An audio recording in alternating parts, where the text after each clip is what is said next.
So, and this is also the place where they were freaking pushing their radio propaganda over the airwaves.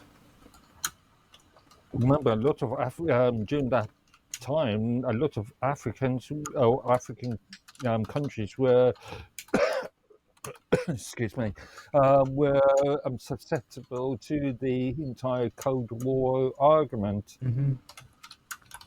Now, there's no commercial flights to the island. Access is granted by the military facility or previously the British authority that ran the territory.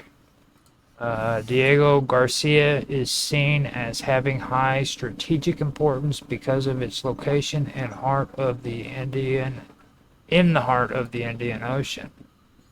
Now, during the U.S. War on Terror after 9/11 attacks, aircrafts were sent directly from the island to carry out missions in Afghanistan and Iraq. So that's what it basically is. And And like they said, it's always been a tactical, strategical sort of group of islands in I'm looking it up now. probably even during the Napoleonic Wars, I would imagine there would be some sort of interest in that area. mm-hmm. I'm not sure about that, but I would have to check that. But I wouldn't be surprised. I'm doing an AI analysis on this deal to find out who stands to benefit. Now, the conservatives have criticized the deal. Party leader Kamai Bedenek called the deal an act of national self-harm. It leaves us more exposed to China and ignores the will of the Chagosian people, and we're paying billions to do so, she said.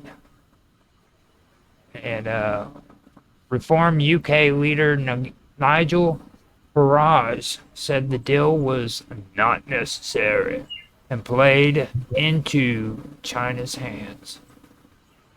The government, however, said the continued use of the military base in Diego Garcia would have been untenable without signaling the deal.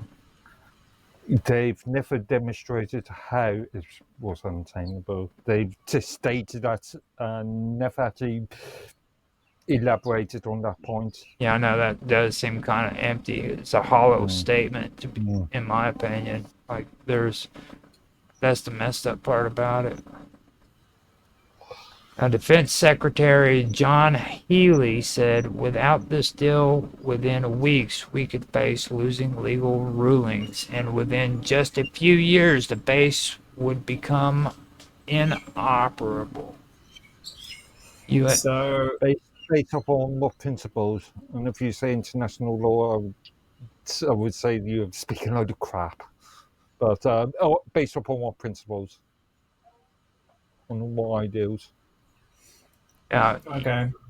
U.S. Secretary of State Marco Rubio, in a post on X, said Washington welcomed the agreement, which secured the long-term, stable, and effective operation of the joint U.S.-UK military facility at Diego Garcia, which is... Initially, they didn't welcome. Again, initially, there was rumors about the U.S. vetoing the deal. It says, which is critical to regional and global security. Now, Marco Rubio, he's kind of for Trump. He's even... he used to be like a neocon type guy, wasn't he? Yeah, he's kind of like... He's become more moderate, like towards Trump's side. Yeah. Marco Rubio is kind of like the wild card, you know what I'm saying? Like, just because he says it, don't think that's coming from Trump's mouth. Yeah, he's always reminded me of the so-called the proverbial leopard that likes to change his spots. Yeah, possibly. Yeah. So he's an unknown factor, but here it talks about this strategic leverage and regional leadership. By permitting continued UK-US use of Diego Garcia, Mauritius positions itself as a pragmatic mediator between Western powers and the global South. The agreement prohibits Mauritius from allowing third-party military activities on other islands without UK consent, effectively granting Port Louis veto power over Chinese or Russian ambitions in the region.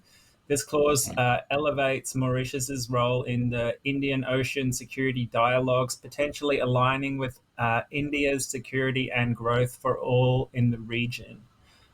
One thing, Global South, I really hate that term. Same as what's the other term? International community. Really do not like those terms. But So the US operates the base there since 1966 agreement and views Diego Garcia as irreplaceable for monitoring maritime choke points and deploying B-2 bombers. By securing a 99-year lease, both nations mitigate risks of expulsion through litigation or UN intervention. Financial and legal trade-offs. The UK's annual £101 million payment, while framed as a lease, functionally resembles reparations for colonial injustices. However, the government defends this as a cost-effective measure, representing less than 0.2% of the annual defense budget. About time those English got what was coming to them, dude. I'm telling you, man. They're just freaking horrible. Historical injustices. It's a common theme. It's ongoing. Every supposed colony, dude. Every supposed colony. Everything that was ever involved with England just seems to resonate with this theme. Like every single neo-Marxist statement. Mauritius, okay, the Mauritian Prime Minister, okay, yes, said it was a great victory for the Mauritian nation. He said that freaking our country is elated that this 60-year struggle is finally over, especially for our brothers and sisters who were forced to leave their homes. So that means that these people were forced to leave their homes so that the English and the United States could go in there and build a military base and say, "Get the hell out of here. We don't want you no more." Their people, Mauritian people. Can you show my screen for a second? That's where I just want to show people where these places are. That's where they went to. They went to Mauritius. Yeah, but it wasn't their people in the first place. No. The people from that island migrated to Mauritius. Their people, as in you alluding to Mauritius's citizens. They all didn't. So when you said Mauritius, I actually was thinking of Madagascar, but Mauritius is this tiny little island just up the coast here. Group of islands, yeah. You see that other one that's over to the east a little bit, or to the west. To the west. This Reunion. See that right down in that area is where the other island is located at. It's I'll show you Diego Garcia. Mauritius is right. So this is Diego Garcia. Just zooming out. It's in the middle of nowhere, basically. Yeah. I've seen especially on Twitter. I know Twitter isn't a very good place for these sort of things. It's right down here. People criticize see that funny little boomerang shape right there in the water? I've seen a lot of people criticizing Starmer and the Labour Party for in effect committing treason, and in reality I have some sympathy for these views. It should actually be part of Sri Lanka because, it's right there. It's kind of part of this landmass area. It's outside the 25-mile national waters. Yeah. Wow. This But when is you're looking at land masses, like when the ocean was lower, this could have all been Maritime law India. is related to this. It's outside the 25-mile But you radius. can really see the strategic location of it from Yeah, here. granted. Like it's like right if you want to go anywhere from like this part of the world to this part of the world, you have to go past here, and you either have to go along India or you can go across and stop there. Like that's crazy. That is highly strategic. I Indeed. that would probably be one of the major well, like the chokehold or the choke how do they say that, the chokehold choking Well, yeah, I mean, if you got airplanes or submarines there, you know, if there was ever a big conflict in the Indian Ocean, that would be a massive advantage, which I hope never happens. You know, But yeah, looking at I hate how we're like moving into the future. There's all these new technologies coming about. Everyone's gearing up for space travel and all this cool stuff, but then like the military industrial complex is just like gearing up for war and more war. It's like what this the right hell? here are we gearing up for space travel? well, this right Yeah. here That's an argument. this right here is Asking them are going to have robots on Mars in 2027. yeah, Optimus There Prime. might be some private sector. they've already interests got there, but, they've already got private two. sectors are not national government. reality not, check. They already got national. 2 on Mars. So Yeah, but Yeah, I but mean, like again, human private. robots, you know, that can actually do stuff. They're going to actually, are you they're serious, going dude? to start. Don't get Yeah, but we don't live in a technocratic socialist world just yet. We haven't got Jeff Bezos and Elon Musk ruling the world. now. Well, Not yet. no, we got the military-industrial complex ruling the world.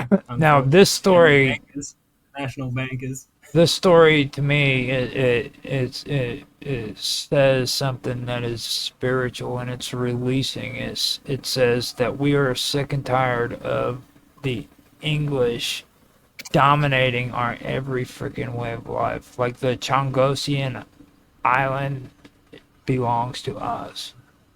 So it's beautiful that freaking Well, empires in general, I wouldn't say just the British. I would say the Chinese Empire, the American Empire, the British Empire, they're all kind of collapsing under their own weight right now. And I think everyone everywhere is sick of it, to be honest. they're sick and tired of all that. You know what I'm saying? It's like I think that it's actually a good thing that they're doing this because Actually, I disagree. The only thing is, whenever like a big power collapses, it creates a power vacuum that other psychopaths want to fill, and that's where there's New World Order, WEF, United Nations, crazy people want to come in and go, oh, we'll be the new government, you know, the world government, and I think that's another recipe for disaster. It's worth noting that the Commonwealth of Nations, the UK British Commonwealth, is still fairly strong. Countries such as Australia, New Zealand, Jamaica, But the thing is, you could argue that it's a controlled collapse, but you can see the fiat currencies of the world is like losing its value, and that is going to create a recipe where people can't afford the basic things they need to survive, and that will create revolt. Yeah, but nationhood and financial situations are two different sort of. You shouldn't conflate the two. Yeah, but you can't have a strong military without finances to pay them, right? well, I kind of had this conversation with Jaffe the other night whenever we were talking about Dave Mustaine from Megadeth, and he didn't understand that because he doesn't. Well, you guys have this like English mentality, you know what I'm saying, and you get it because you either a part of England or you're a colony. I like